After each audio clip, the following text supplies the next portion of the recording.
வணக்கம். நீங்கள் இணைந்திருப்பது உதயம் டிஜிட்டல் வலையொலியின் இரவு நேர பிரதான செய்திகளுடன். செய்தி தொகுப்பு உதயம் டிஜிட்டல் செய்தி பிரிவு. செய்திகள் வாசிப்பவர் லிஷா தரணேஸ்வரன். தொடர்பன உள்நாட்டு செய்திகள். யாழ்ப்பாணம் சுன்னாகம் பகுதியில் மோட்டார் சைக்கிள்கள் மோதுண்ட விபத்தில் ஒருவரது கால் வீரர்கள் துண்டான சம்பவம் இன்று இடம்பெற்றுள்ளது. மோட்டார் சைக்கிளில் பயணித்த ஒருவரது கால் வீரர்கள் மற்றொரு மோட்டார் சைக்கிளுக்குள் சிக்கி துண்டாக்கியுள்ள நிலையில் நோயாளர் காவு வண்டி மூலம் யாழ்ப்பாணம் போதனா மருத்துவமனையில் சேர்க்கப்பட்டுள்ளார். விபத்து தொடர்பில் சுன்னாக போலீசார் விசாரணைகளை மேற்கொண்டு வருகின்றனர்.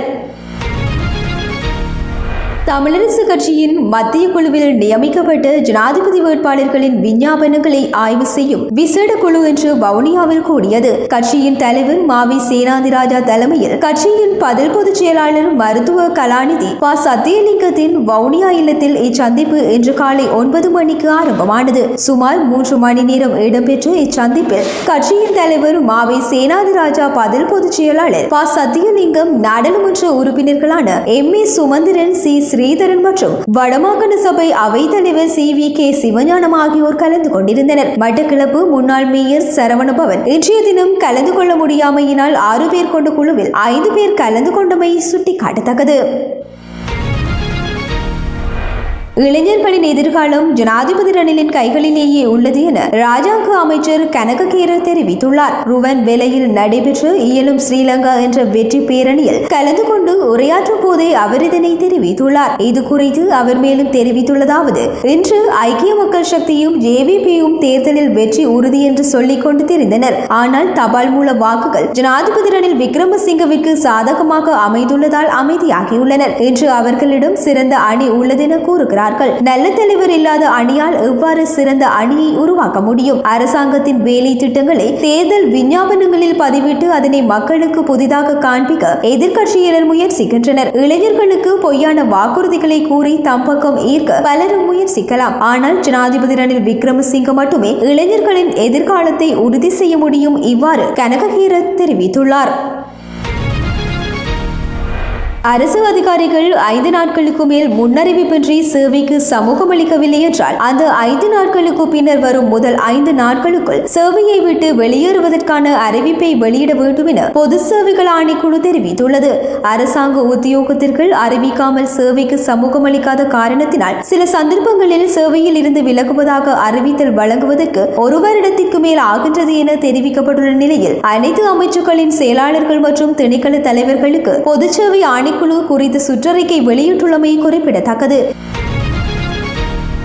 பெருந்தோட்ட தொழிலாளர்களுக்கான அடிப்படை சம்பளமாக 1350 ரூபாவை நிர்ணயித்து இன்று அல்லது நாளை வர்த்தமானி அறிவித்தல் வெளியிடப்படும் என இலங்கை தொழிலாளர் காங்கிரசின் சம்பள நிர்ணய சபை உறுப்பினர் K. மாரிமுத்து தெரிவித்துள்ளார். அதற்கமைய வர்த்தமானி வெளியிடப்படும் தினத்திலிருந்து குறித்த சம்பளம் வழங்கப்படும் என இலங்கை தொழிலாளர் காங்கிரசின் சம்பள நிர்ணய சபை உறுப்பினர் மேலும் தெரிவித்தார். பெருந்தோட்ட தொழிலாளர்களுக்கு நாளொன்றுக்கு 1350 ரூபாவை அடிப்படை சம்பளமாக மாத்திரம் வழங்கவும் ஊக்குவிப்பு திறன் கொடுப்பனவாக 350 ரூபாய் வழங்கப்பட மாட்டாது என்றும், மாறாக மேலதிகமாக எடுக்கப்படும் கொழுந்து கிலோ ஒன்றுக்கு 50 ரூபாய் வழங்குவதற்கும் இன்றைய சம்பள நிர்ணய சபை கூட்டத்தில் தீர்மானம் எடுக்கப்பட்டுள்ளமை குறிப்பிடத்தக்கது. பெருந்தோட்ட தொழிலாளர்களுக்கு அடிப்படை நாள் சம்பளமாக 1350 ரூபாய் வழங்கப்படும் என்பது மகிழ்ச்சியான செய்தி என இலங்கை தேசிய தோட்ட தொழிலாளர் சங்கத்தின் சம்பள நிர்ணய சபை உறுப்பினர் முத்துக்குமார் தெரிவித்துள்ளார். இதேவேளை அடிப்படை சம்பளம் அதிகரிக்கப்பட்டுள்ளது என்பதற்காக வேலைப்பளுவை அதிகரிக்க முடியாது என்றும், முதலாளிமார் சம்மேளனம் இது தொடர்பான வழக்குகளையும் வாபஸ் பெற வேண்டும் என்றும் தொழில் ராஜாங்க அமைச்சர் வடிவேல் சுரேஷ் தெரிவித்துள்ளமை குறிப்பிடத்தக்கது. தீயினால் கெப் வாகனம் தீக்கிரையாகியுள்ளதாக அத்துருக்கிரிய அதிவேக வீதி கட்டுப்பாட்டு மத்திய நிலையம் தெரிவித்துள்ளது. கொழும்பு பிரதேசத்தில் உள்ள நிறுவனம் ஒன்றின் பொறியியலாளர்கள் 2 காலி பிரதேசத்தில் வர்த்தகர்களுக்கான பயிற்சி பட்டறை ஒன்றை நடத்துவதற்காக சென்று கொண்டிருந்த போதே இந்த விபத்து இடம்பெற்றுள்ளதாகவும், இந்த தீ விபத்தினால் வாகனத்தில் பயணித்தவர்களுக்கு எவ்வித காயங்களும் ஏற்படவில்லை எனவும் தெரிவிக்கப்பட்டுள்ளது.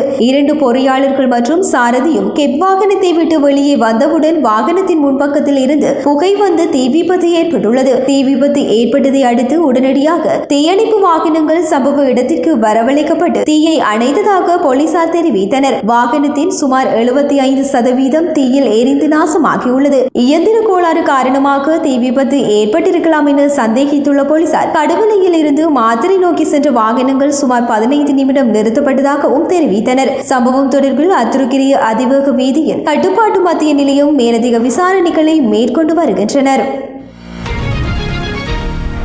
2023 ஆண்டுக்கான காப்போத சாதாரண தர பரீட்சையின் பெறுபேறுகள் இம்மாதத்திற்குள் வெளியிடப்படும் என எதிர்பார்க்கப்படுவதாக பரீட்சை ஆணையாளர் நாயகம் அமித் ஜெயசுந்தர தெரிவித்துள்ளார். இன்று இடம்பெற்ற ஊடகவியலாளர் சந்திப்பில் கலந்து கொண்டு அவர் சாதாரண தர பரீட்சை முடிவுகள் தற்போது இறுதிக்கட்டத்தில் உள்ளது எனவும் பரீட்சை முடிவுகள் இம்மாதத்திற்குள் வெளியிட தயாராக உள்ளோம் எனவும் பரீட்சை முடிவுகள் விரைவில் வெளியிடுவதே எனது தேவையாக உள்ளது எனவும் தெரிவித்துள்ளார். மேலும் பல்வேறு பரிசீலனைகள் மற்றும் இறுதி முடிவுகளை தயாரிக்க பணிகள் இடம்பெற்று வருகின்றதாகவும் இன்னும் சில நாட்களில் வெளியிட எதிர்பார்த்துள்ளோம் எனவும் தெரிவித்துள்ளார். தொடர்பான இந்திய செய்திகள்.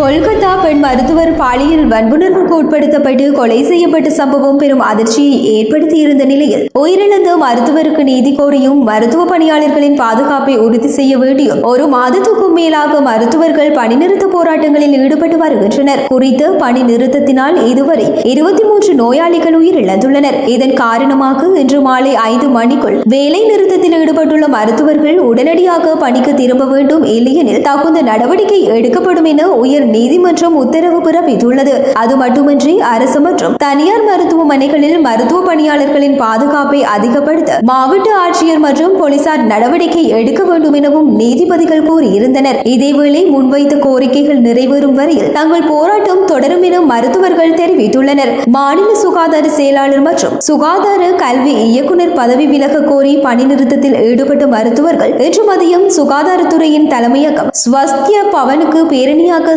செல்லவுள்ளதாக தெரிவித்தனர். மேலும் இது தொடர்பில் போராட்டத்தில் ஈடுபட்ட மருத்துவர்களில் ஒருவர் கூறுகையில், நாங்கள் முன்வைத்த கோரிக்கைகள் நிறைவேற்றப்படவில்லை, உயிரிழந்தவருக்கு நீதி கிடைக்கவில்லை, எங்கள் போராட்டமும் பணி நிறுத்தமும் தொடரும். சுகாதார செயலாளர் மற்றும் சுகாதார கல்வி இயக்குநர் இருவரும் பதவி விலக வேண்டும் என்றார். பிளாஸ்டிக் கழிவுகளால் பூமியை மாசுபடுத்தும் நாடுகளின் பட்டியலில் இந்தியா முதலிடத்தை பிடித்துள்ளது. இந்தியாவில் ஒவ்வொரு ஆண்டும் 93 லட்சம் டன் பிளாஸ்டிக் கழிவுகள் கொட்டப்படுகின்றது என்று நேச்சர் ஜர்னலில் மேற்கொள்ளப்பட்ட ஆய்வில் தெரிய வந்துள்ளது. உலக அளவில் 1/5 பங்கு பிளாஸ்டிக் கழிவுகள் இந்தியாவில் தான் உருவாகிறது. இந்தியாவில் உள்ள ஒவ்வொரு நபரும் ஒவ்வொரு நாளும் 120 கிராம் பிளாஸ்டிக் கழிவுகள் உற்பத்தி செய்கிறார்கள் என தெரிவிக்கப்பட்டுள்ளது. இந்தியாவுக்கு அடுத்தபடியாக நைஜீரியா மற்றும் இந்தோனேசியா நாடுகளில் அதிக அளவிலான பிளாஸ்டிக் கழிவுகள் கொட்டப்படுகின்றது. அந்த நாடுகளில் முறையே 35 லட்சம் மற்றும் 34 லட்சம் டன் பிளாஸ்டிக் கழிவுகள் கொட்டப்படுகின்றன. உலகில் அதிக அளவிலான பிளாஸ்டிக் கழிவுகளை உருவாக்கும் நாடுகளின் பட்டியலில் சீனா 4ஆம் இடம் பிடித்துள்ளது. இதற்கு முன்பு சீனா தான் அதிக அளவிலான பிளாஸ்டிக் கழிவுகளை உருவாக்கும் நாடாக இருந்தது.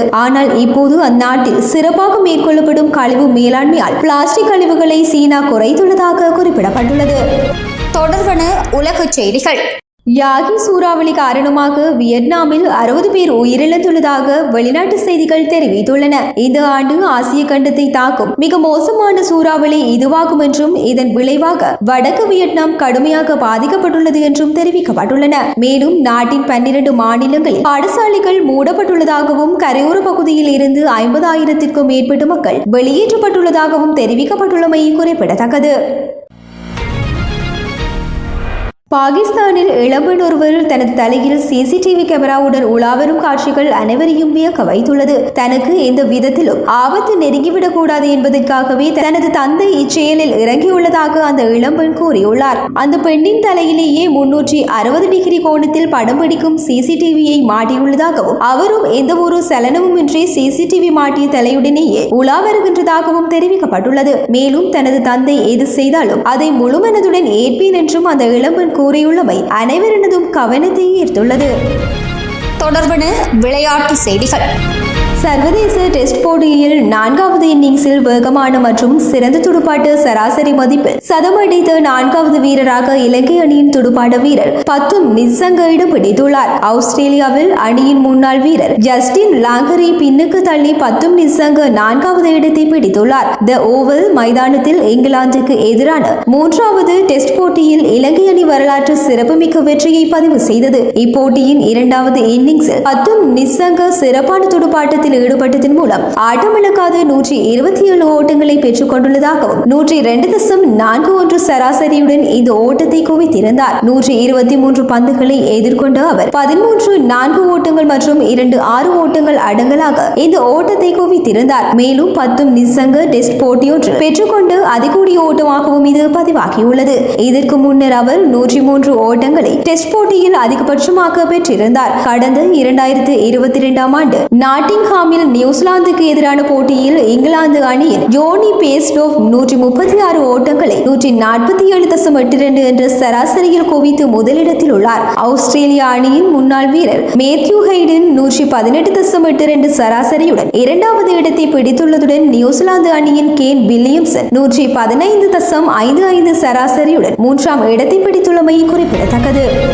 உலகின் நம்பர் 1 வீரரான ஜானிக் சின்னர் டெய்லர் ஃபிரிட்ஸை தோற்கடித்து அமெரிக்க ஓபன் பட்டத்தை தனதாக்கியுள்ளார். இத்தாலியின் 23 வயது வீரர் இந்த ஆண்டு வெற்றியீட்டிய 2வது கிராண்ட் ஸ்லாம் பட்டம் இதுவாகும். ஜனவரி மாதம் நடந்த ஆஸ்திரேலியா ஓபனில் தனது முதல் கிராண்ட் ஸ்லாம் பட்டத்தை வென்ற சின்னர் அமெரிக்க 12வது நிலை வீரரை நியூயார்க்கில் ஆர்தர் ஆஸ் அரங்கில் ஞாயிற்றுக்கிழமை நடைபெற்ற அமெரிக்க ஓபன் இறுதிப் போட்டியில் 6-3, 6-4, 7-5 என்ற கணக்கில் தோற்கடித்தார். மார்ச் மாதத்தில் தடை செய்யப்பட்ட போதைப் பொருளுக்கு 2 முறை நேர்மறை சோதனை செய்த பின்னர் அவர் எந்த தவறும் செய்யவில்லை என்பது தெரிய வந்த 19 நாட்களுக்கு பின்னர் இந்த வெற்றி வந்துள்ளது.